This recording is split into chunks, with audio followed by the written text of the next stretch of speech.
In the last section, we looked at arithmetic sequences, and a sequence, once again, is just a list of numbers.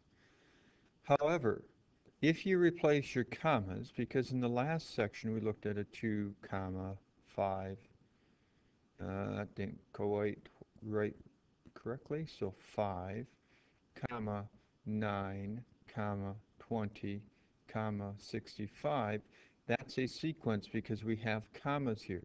But if we would replace all these commas with a plus sign, we then end up getting what's referred to as a series. So a series is just the sum of a sequence.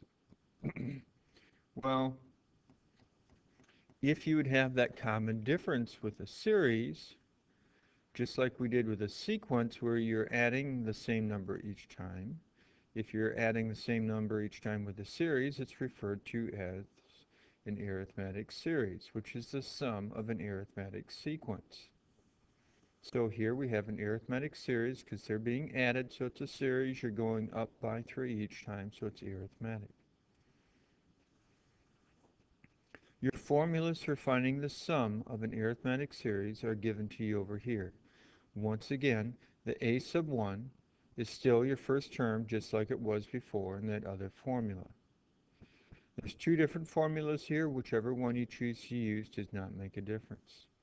Also, we have an n. N is still the number of terms or your position just like it was in the other formula. Notice n shows up twice in this bottom one. We also have an a sub n. In the context of this formula here, your a sub n always refers to your last term. You'll notice there is no a sub n in the bottom formula, but we still have our d, and our d is still our common difference. These are the formulas you're going to want to use throughout this section and chapter. Suppose you wanted to find the sum of the first 20 even numbers beginning with 2. You'll come across problems like this in your section. They'll be given to you in words. What I would encourage you to do is to actually write out what that series is. So it's 2 plus 4 plus 6 plus 8 all the way up to 40. And some of you might be saying 20. Well, remember it says the first 20 even numbers. So I need 20 of these terms listed right here. And since I'm dealing with even numbers and I need 20 of them, I need to go all the way to 40 before I get a total of 20 terms being listed. Now, I'm going to go ahead and choose to use this formula here because I know n, the number of terms, because that's what I have right here is 20 of them. I do happen to know my first term, the a sub 1. That was my 2. I do happen to know my last term, that's my 40. So all I'm going to do is just go ahead and plug those in. So I have my 20 terms divided by 2, plus my first term, plus my last term, multiplied by that. So then I go ahead and work this out. I get a 42, and then this is 10. And so then I get 240. Over here, we're asked to find the sum of the first 15 counting numbers beginning with 1. Counting numbers are just your normal numbers, so we're going to go 1 plus 2 plus 3 plus 4 all the way up to 15. Once again, I know the number of terms I have, I know my first term, and I know my last term, so I'm going to use this formula here. If I did not know my last term, I probably would have chose this bottom formula up here. But I do know that last term, so I'll just go ahead and use that one. So I'll plug in my number of terms, which is 15, my first term, my last term, I get a 16, and a 15 over 2. 16 divided by the 2 is an 8, so I get a 15 times an 8. 15 times 8 then gives me 120. So just adding the numbers 1 through 15 together, I get 120. So now we need to go ahead and find the first three terms of our arithmetic series. We know the first term, we know the last term, and we know the sum. But we don't know how many terms we were adding together to get our sum, or to get to list our 29th term, and we don't know our common difference. This one here is a multi-step problem.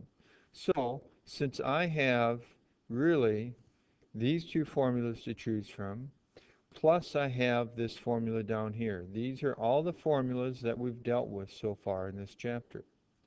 What I'm going to do is look at the formula that has a first term, an a sub n, and an s sub n. There's only one formula that has that, and that's this one here. That's why I have it listed here. So if I know my sum, my first term, my last term, I can use this formula to find n, the number of terms. So I'll plug in my sum of a 129. Don't know n, I'll leave it there. My first term is 14, my last term is 29.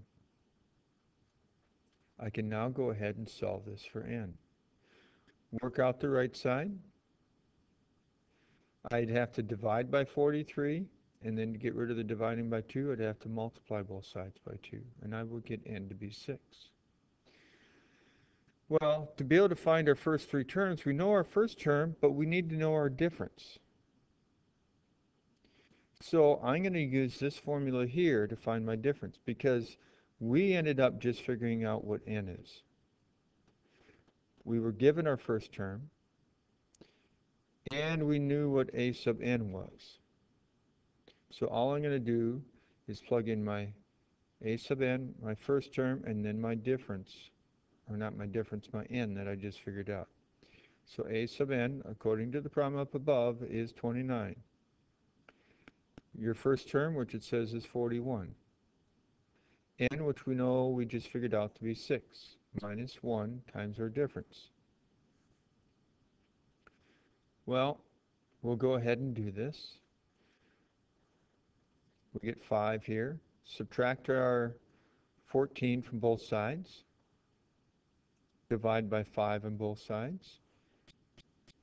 We get our difference to be 3. So we have our first term of 14. So that's why we have 14 here. So then we're going to have to go ahead and add 3 to get to the next term. Add 3 to get to the next term, and we were asked to find the first three terms of our series. That's why I have pluses, because it said a series. We want to repeat that process pretty much for this one over here. Once again, we have our first term, our a sub n, our s sub n. So it's telling us everything we need to be able to plug into this formula. So we plug that stuff in, our s sub n going in here, 105, equaling. We don't know n, we'll go ahead and try to figure that out. Our first term we'll plug in here. Our 31st term we'll plug in here. So now we'll go ahead and simplify this down.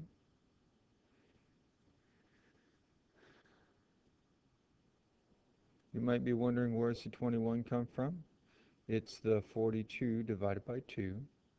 Now divide both sides by our 21 to be able to get the 105. And we get 105 divided by our 21 to be 5.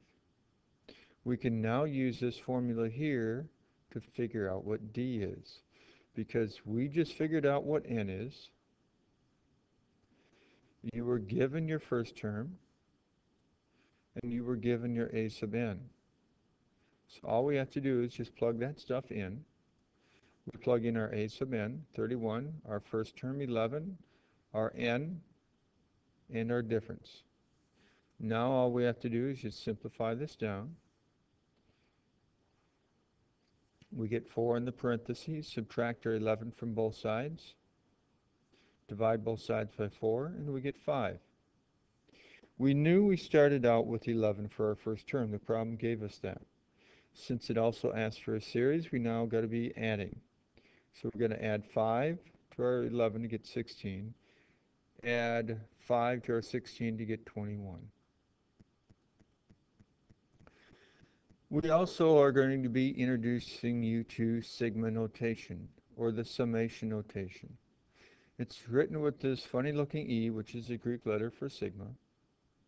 It always is going to have an n, or whichever variable you happen to be dealing with. Instead of n, it might be k or I, equaling the number that you're starting out with to put into your rule. After your funny looking E, the sigma, will be a rule that tells you how to get all your terms. And on top, there'll be another number that is the last number you plug into your rule to get your last term. Suppose we take a look at this here. We have 3, 9, 6, 9, 12, all the way up to 30. We have a total of 10 terms listed. Really, all we're doing is just looking at multiples of 3. That's our rule over here. 3 times your input. How do you get that first term? Well, that comes from a 3 times a 1. And so we have our variable n equaling 1. How do you get this last term? Well, with your rule, it's really 3 times your 10. So that's why there's a 10 on the top. The 10 and the 1 are referred to as your indices. So here we have another summation notation. You're asked to evaluate it. The sigma means to add, so it's another way to write a series. Here, we're not starting out with our variable being equal to 1, which says start out with it being 3. So you're going to go ahead and plug in 3 into your rule. 3 times 2 plus 1 is 7. Since it's a sigma, it's a plus, so you put a plus sign down. Then you got to put in the next number above 3, which is 4, and we always go up by integers with this. Plug in 4 into your rule, 2 times 4 plus 1. Then you got to plug in the next rule, or number, which is 5. Plug in 5 times 2 plus 1. And you could list them all out if you wanted, or you could get the general idea of what's going on. And then I always like to plug in my last number, 10. 10 times 2 plus 1 is my 21. So this is my series that I need to go ahead and find a sum of. Well, now that I have it listed out, I know my first term, the a sub 1. I know my last term, the a sub n. And I know the number of terms. And you might be wondering, how do we know the number of terms when you don't have them all listed? You can always take the top number right here, minus the bottom number right here, and then add 1 to that. So we get 7 plus 1. It always works to take the top number minus the bottom number plus 1 to be able to tell you the number of terms. Now, if you don't want to do that, you could actually go ahead and list all these out, and you would see that there would be a total of 8 of those terms. So we really get a 4 here, times our parentheses of a 28, and then we multiply together.